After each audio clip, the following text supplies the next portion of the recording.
Bismillahirrahmanirrahim. Assalamu alaikum. Dear students, good morning. How are you? I am Samuel Bari Shoikat from Erulia High School. We are going to start online video class and I hope you all are very fine. Today I will discuss about rearrange. You know it is a part of English first paper and I hope you will be very helpful with it. So let's discuss the matter. আমি এখানে লিখেছি rearrange লেখার সহজ নিয়ম, অর্থাৎ আমাদের English first পেপারে আমরা রিয়ারেঞ্জটা করি, তো সেখানে দেখা যায় আমরা ওলট পালট করে ফেলি অথবা দেখা যায় যে আমরা ভুল ভ্রান্তি চলে আসে। তো আমি সেটা নিয়ে আজকে তোমাদের সাথে আলাপ করবো। রিয়ারেঞ্জগুলো আমরা যখন করব কীভাবে সহজেই একটা রিয়ারেঞ্জকে আমরা সহজেই অ্যারেঞ্জ করে ফুল মার্কস নিয়ে আসতে পারি, সেটা নিয়ে আজকে আমাদের আলোচনা। তো শুরুতেই আমি রিয়ারেঞ্জ লেখার যে সহজ নিয়ম সেখানে প্রথমে যে বিষয়টা তোমাদেরকে জানাতে চাই সেটা হচ্ছে রিয়ারেঞ্জকে আমরা প্রধানত দুই ভাগে ভাগ করতে পারি। রিয়ারেঞ্জকে আমরা দুই ভাগে ভাগ করতে পারি। একটাকে বলতে পারি আমরা হিস্টোরিক্যাল রিয়ারেঞ্জ, অর্থাৎ এটার আরেকটা নাম দেওয়া যায় পার্সন বেসড, অর্থাৎ ঐতিহাসিক বা কোনো ব্যক্তির জীবনী নিয়ে এরকম একটা বিষয়, যে ওই রিয়ারেঞ্জটা এসেছে কোনো একটা হিস্ট্রি নিয়ে, অর্থাৎ কোনো একটা ইতিহাসকে নিয়ে। আবার ওই ইতিহাসে দিতে হয়তো কোনো একটা ব্যক্তি জড়িত, বিখ্যাত কোনো ব্যক্তি, শেক্সপিয়ার, রবীন্দ্রনাথ, নজরুল ইসলাম, এদের কোনো জীবনী নিয়েও আমাদের অনেক সময় রিয়ারেঞ্জ আসে। এটা হচ্ছে এক ধরনের রিয়ারেঞ্জ। আরেকটা আমরা লিখি, জিনিসটা লিখি, একটা হচ্ছে হিস্টোরিক্যাল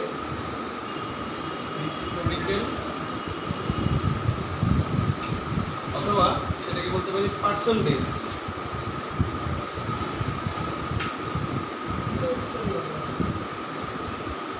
তাহলে রিয়ারেঞ্জকে আমি বলতেছি দুই ভাগে ভাগ করতে পারছি, একটা হচ্ছে যে হিস্টোরিক্যাল অথবা পার্সন বেসড, আর একটাকে আমরা বলতে পারি অ্যাবস্ট্রাক্ট টপিক অথবা ডেসক্রিপশন বেসড। অ্যাবস্ট্রাক্ট টপিক অথবা আমরা বলতে পারি ডেসক্রিপশন বেসড।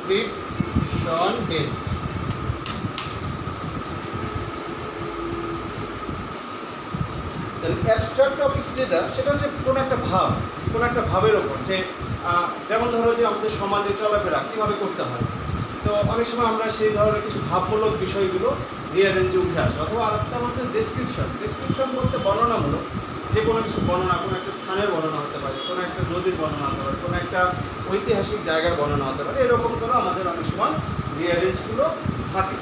তো যেভাবেই আসুক, হিস্টোরিক্যাল অথবা পার্সন বেসড আসুক অথবা অ্যাবস্ট্রাক্ট অথবা ডেসক্রিপশন বেসড আসুক না কেন, আমরা যদি একটু খেয়াল করি যে আমরা কোনটার পর কোনটা নিয়ে আসবো, কোন টপিকের পর কোন টপিকটা আমরা সেট করবো, এটা যদি আমরা একটু মাথায় রাখি কৌশলগুলো, তাহলে দেখা যাচ্ছে যে আমাদের যে 8 মার্কস আমরা সহজে সেখান থেকে নিয়ে নিতে পারি। এবং আমি মনে করি ইংলিশ ফার্স্ট পেপারে যে আমাদের 50 মার্ক এই পার্ট এ থেকে হয়, আমরা যদি রিয়ারেঞ্জে 8 নিয়ে নিতে পারি তাহলে আমাদের মার্কগুলো, টোটাল মার্কগুলো অনেক বেশি সমৃদ্ধ হবে, তোমাদের জন্য সহজ হবে এই ক্লাস পাওয়াটা।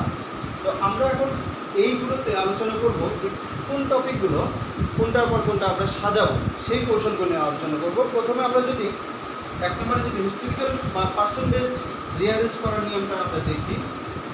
হিস্টোরিক্যাল বা পার্সন বেসড যদি কোনো একটা রিয়ারেঞ্জ যদি কোনো ইতিহাস অথবা কোনো ব্যক্তিকেন্দ্রিক হয়, যে সেখানে কোনো ঐতিহাসিক ঘটনা তুলে ধরা হয়েছে অথবা কোনো ব্যক্তির জীবনী তুলে ধরা হয়েছে, তাহলে আমরা প্রথম যেটা খেয়াল করবো সেটা হচ্ছে প্রথমে আমরা নেম বা টাইটেলটা দেওয়ার চেষ্টা করবো। টেকনিকে প্রথমে আসবে হচ্ছে ওই ইতিহাসের ব্যক্তির নেম অথবা তার টাইটেল, পদবি, এগুলো খোঁজার চেষ্টা করবো। হচ্ছে এ নাম্বারে আমরা সেটা বসবো, নাম অথবা উপাধি বলতে পারি, যেটাকে আমরা বলতে নাম অথবা উপাধি। তারপর বি নাম্বারে আমরা সেট করবো তার ডেট অফ বার্থ, ঠিক আছে, তার বার্থ সেট করবো আমরা, জন্ম তারিখ দেওয়া থাকে অনেক সময় অথবা জন্ম সাল দেওয়া থাকে অনেক সময়, ঠিক আছে। এরপরে আমরা তাহলে প্রথমে আমরা কী করবো, নেম অথবা টাইটেল অর্থাৎ নাম অথবা পদবি, তারপর আমরা জন্ম, তারপরে সি নাম্বারে যেটা আমরা চেষ্টা করবো মানে খুঁজে বের করার চেষ্টা করবো ওখান থেকে যে সেখানে তার কোনো প্রফেশন দেওয়া আছে কিনা, কোনো পেশা, প্রফেশন, অথবা অনেক সময় দেওয়া থাকে ওই ব্যক্তি যদি হয় তাহলে তার ম্যারেজ, বিবাহ বিষয়ে কোনো তথ্য দেওয়া আছে কিনা, তাহলে তার পেশা অথবা বৈবাহিক কোনো তথ্য দেওয়া আছে কিনা সেটা আমরা দেখার চেষ্টা করবো। তাহলে এইভাবে আমরা 3টা স্টেপ যদি আমরা খুঁজে বের করি তাহলে আমরা 3 নাম্বার গেলে এটা হবে। তারপরে অনেক সময় দেখা যায় তার ছেলে মেয়ে কয়জন এটা অনেক সময় দেওয়া থাকে, তার চিলড্রেন, অর্থাৎ ছেলে মেয়ে অথবা তার বংশে শিশু, এগুলো দেওয়া থাকে। ঠিক আছে, এটা হচ্ছে 4টা। আমরা জানি রিয়ারেঞ্জে আমাদের 8টা সেন্টেন্স থাকে, আমরা 4টা প্রথম এইভাবে করবো। এটা আমি কিন্তু আলোচনা করছি যে যদি এটা হিস্টোরিক্যাল বেসড অথবা পার্সন বেসড রিয়ারেঞ্জ আসে সেই ক্ষেত্রে আমরা এইভাবে সাজাবো। এরপর আমরা যেটা করব সেটা হচ্ছে কি, তার এক্সট্রাঅর্ডিনারি কোনো কাজ যদি সে করে থাকে জীবনে, অর্থাৎ অসাধারণ কোনো কৃতিত্বপূর্ণ কাজ করেছে, এক্সট্রাঅর্ডিনারি কোনো কাজ যদি সে করে থাকে, অর্থাৎ তার জীবনের যে কোনো একটা সময়ে সে এমন একটা কিছু কাজ করেছে যেটা হয়তো বা স্মরণীয় বা যেটা হয়তো অত্যন্ত কৃতিত্বপূর্ণ, এই ধরনের কোনো কাজ আমরা খোঁজার চেষ্টা করবো। দেন আমরা যেটা করব সেটা হচ্ছে তার বয়স, অর্থাৎ ওল্ড এজ, তার বয়সটা আমরা ওল্ড এজে সে কী করেছে সেটা দিয়ে যাবো। অথবা তার সেখানে আসতে পারে ডেথ, আসতে পারে অনেক সময় মৃত্যুবরণ করেছে, সে মৃত্যুবরণ করেছে সেটা আসতে পারে। ঠিক আছে, তাহলে আমরা কিন্তু অলরেডি 6টা ধাপে চলে আসি। নেম, টাইটেল, বার্থ, তারপর প্রফেশন অথবা সে বিবাহ করেছে, তারপর তার বাচ্চার সংখ্যা, চিলড্রেন, তারপরে এই ধরনের এক্সট্রাঅর্ডিনারি কোনো কাজ সে জীবনে করেছে কিনা, তারপর তার মৃত্যুবরণ করেছে, এরকম কোনো তথ্য যদি থাকে সেগুলো আমরা কী করবো এখানে নিয়ে আসবো। এরপর আমরা যেটা করবো সবশেষে যে তার স্মরণীয় কোনো ঘটনা, অর্থাৎ তাকে আমরা স্মরণ করে রাখবো সারা জীবনে। এরকম অনেক সেন্টেন্স থাকে যে উইল রিমেম্বার হিম ফরএভার, বা তিনি আমাদের মাঝে সারা জীবন ধরে বেঁচে থাকবেন, এই ধরনের কোনো সেন্টেন্স যদি থাকে যেটাকে আমরা বলবো সম্মান প্রদর্শন করা যায়, এই ধরনের কোনো একটা সেন্টেন্স যদি সেখানে দেওয়া থাকে, এরকম যেটাকে আমরা বলতে পারি হোমেজ, তার প্রতি আমরা সম্মান জানাচ্ছি, অথবা আমরা তাকে আমরা রিমেম্বার করার মতো একটা সেন্টেন্স দেওয়া আছে, তাকে স্মরণ করার মতো। এবং সব শেষে আরেকটা সেন্টেন্স অটোমেটিক্যালি আমরা সেট করে 8টা সেন্টেন্স এভাবে সাজাবো। তাহলে আমরা যেটা আলোচনা করলাম এখন সেটা হচ্ছে যে হিস্টোরিক্যাল অথবা আমরা পার্সন বেসড কোনো রিয়ারেঞ্জ আসলে আমরা এই টেকনিকে সেগুলোকে সাজাবো। এটা হচ্ছে আমাদের প্রথম আলোচনা। আর আমি প্রথমেই বলেছিলাম যে আমরা রিয়ারেঞ্জ সাধারণত 2 ভাগে ভাগ করতে পারি। তার দ্বিতীয় আরেকটা ভাগ হচ্ছে অ্যাবস্ট্রাক্ট, অর্থাৎ ভাবের ওপর কোনো রিয়ারেঞ্জ আসে। অনেক সময় আমাদের ভাবধারার উপর কোনো রিয়ারেঞ্জ আসে, অথবা সেখানে কী থাকে ডেসক্রিপশন দেওয়া থাকে কোনো স্থানে, অথবা কোনো ব্যক্তি বর্ণনামূলক বা কোনো একটা ঐতিহাসিক নদীর, এরকম কি ডেসক্রিপশন বেসড রিয়ারেঞ্জও অনেক সময় থাকে। সেই ক্ষেত্রে আমরা রিয়ারেঞ্জটা কীভাবে করবো, সেক্ষেত্রে আমরা যেটা করবো সেটা প্রথমে আমরা নেচার অথবা আমরা ডেফিনেশনটা বসাবো। ওখানে অনেক সময় দেখা যায় ডেসক্রিপশনমূলক আমরা ডেফিনেশন অথবা তার নেচারটা বসাবো। এটা হচ্ছে নাম্বারে আমরা এইটা দেবো যে ডেফিনেশন অথবা নেচার। এটা হচ্ছে কোন ক্ষেত্রে, এটা হচ্ছে যখন কোনো ভাবমূলক অর্থাৎ কোনো অ্যাবস্ট্রাক্ট কোনো বিষয়ের ওপর কোনো রিয়ারেঞ্জ আসবে, অথবা আমরা সেটাকে বলতে পারি কোনো ডেসক্রিপশনমূলক কোনো রিয়ারেঞ্জ আসবে, সেই ক্ষেত্রে আমরা শুরুতে নিয়ে আসবো ডেফিনেশন অথবা নেচার। তারপর আমরা নিয়ে আসবো ওই বিষয়টা, যে বিষয়ে বর্ণনা দেওয়া হচ্ছে তার গুড কিছু সাইড নিয়ে আসবো। হ্যাঁ, নিয়ে আসবো আমরা গুড সাইড উইথ এক্সাম্পল, ওই বিষয়ে বা ওই বর্ণনার ভালো দিকগুলো নিয়ে আসবো। গুড সাইড উইথ এক্সাম্পল,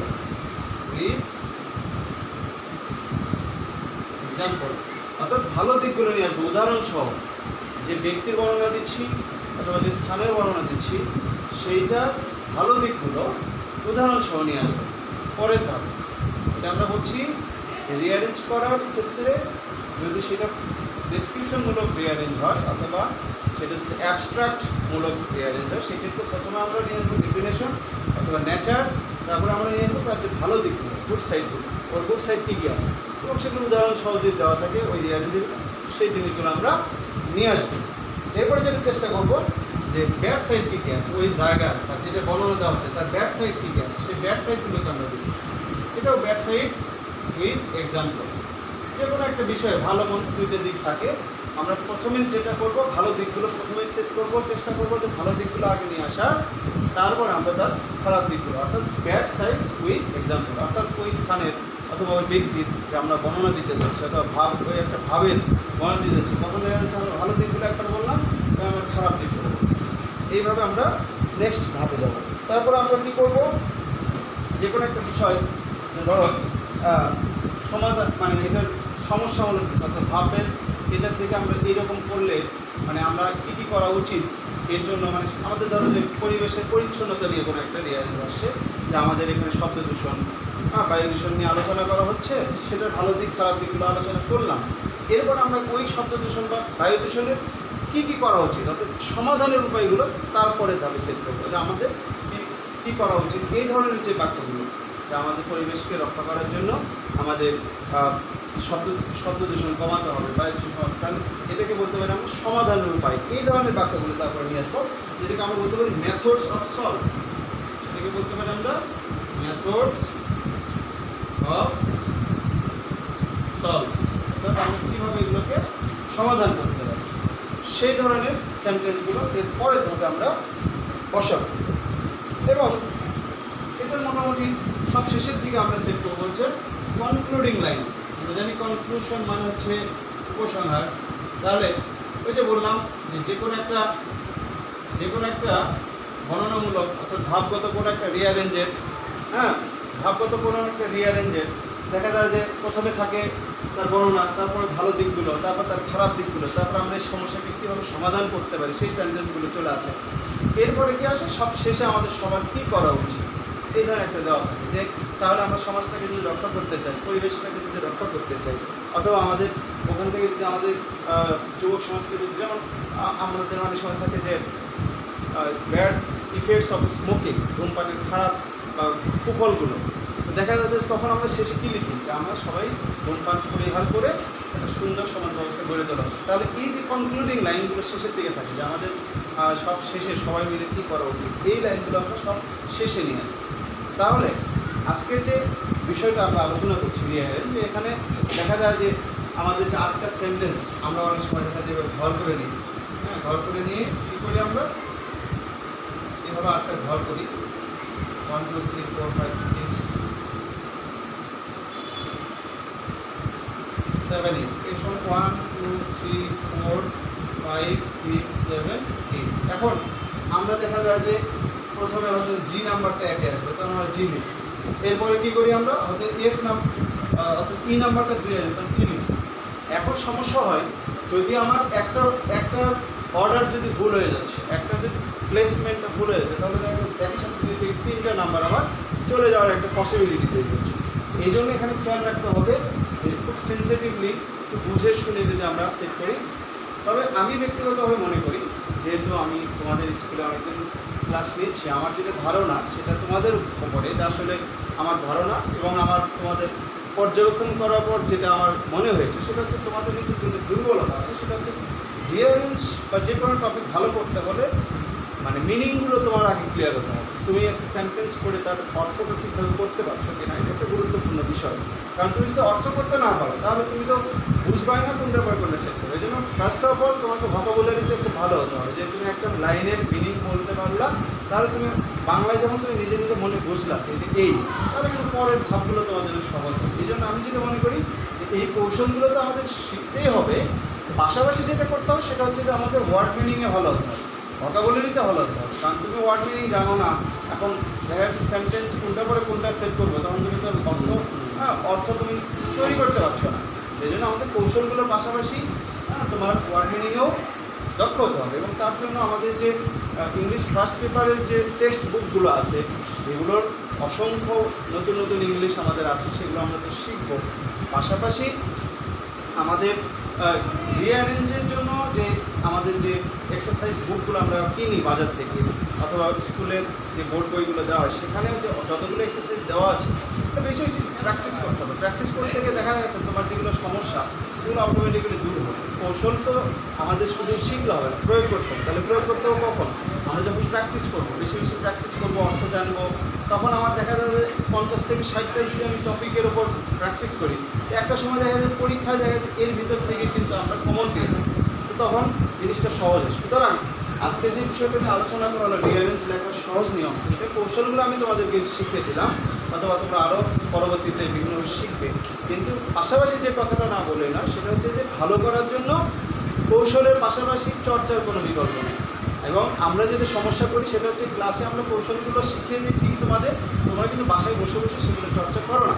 যেহেতু এখন করোনাকালীন সময় বাংলাদেশ সরকার আমাদের বিভিন্নভাবে পদক্ষেপ নিচ্ছে আমরা যেন ঘরে বসে শিখতে পারি, আমরা আজকে এই রুলে উচ্চ বিদ্যালয়ের পক্ষ থেকেও আজকে কিন্তু আমরা এই পদক্ষেপে সামিল হয়েছি এবং তোমাদেরকে তোমরা যেন নিরাপদ থেকে ঘরে বসে শিখতে পারো সেই চেষ্টা করতেছি। তাহলে তোমাদেরকে যেটা বলবো সেটা হচ্ছে এই কৌশলগুলো প্রয়োগ করতে হবে বাসায় বসে বসে। তোমরা বাসায় বসে তোমাদের যে বইপত্র আছে সেগুলোতে যে অনুশীলনগুলো দেওয়া আছে, বিভিন্ন বোর্ডে যেগুলো প্রশ্নগুলো এসেছিলো সেগুলো তুমি চর্চা করতে থাকো। যে বর্ণনাগুলো আজকে তোমাদের দিলাম তার সাথে মিল রেখে তুমি করতে দেখো, তোমার জন্য সহজ হবে। আর কথাগুলো আমার সাথে মিলিয়ে যদি তুমি চর্চা করো তাহলে দেখা যাচ্ছে তোমার জন্য কাজটা আস্তে আস্তে সহজ হবে। সুতরাং সবশেষে একটাই কথা, সেটা হচ্ছে যে বাংলাদেশে বর্তমানে যে সিচুয়েশন চলতেছে আমরা চাই এর থেকে খুব দ্রুত আমরা উত্তরণ করে আমরা স্কুলে আসবো, তোমরা সামনে বসে থাকবে, তোমরা আমাদের সাথে 2-4টা কথা কন্ট্যাক্ট করে আমরা চাই। কিন্তু আপাতত যতদিন এটা না হচ্ছে ততদিন আমরা ঘরে বসে এই ভিডিওগুলোতে আমরা সবাই পার্টিসিপেট করবো এবং স্যারদের আরও যারা স্যার ক্লাস নেবেন বা নিচ্ছেন তাদের সবগুলো ক্লাস ফলো করে আমরা বাসায় এগুলোকে চর্চা করবো। তাহলে আমি বিশ্বাস করি আমাদের এই আজকের অনলাইন ভিডিও ক্লাসের যে সার্থকতা সেটা কিন্তু আমরা সম্পন্ন করতে পারবো। তো প্রিয় শিক্ষার্থীরা, তোমাদের সবাইকে আবারও ধন্যবাদ জানাচ্ছি ধৈর্য সহকারে আমার এই ক্লাসটা ফলো করার জন্য। নেক্সট আরও অন্য কোনো গুরুত্বপূর্ণ একটা টপিক নিয়ে আমি তোমাদের সামনে নেক্সট আবার আসবো। সেই পর্যন্ত সবাই সুস্বাস্থ্য কামনা করছি। সবাই নিরাপদ থাকো, সুস্থ থাকো এবং ঘরে থাকো। আল্লাহ হাফেজ।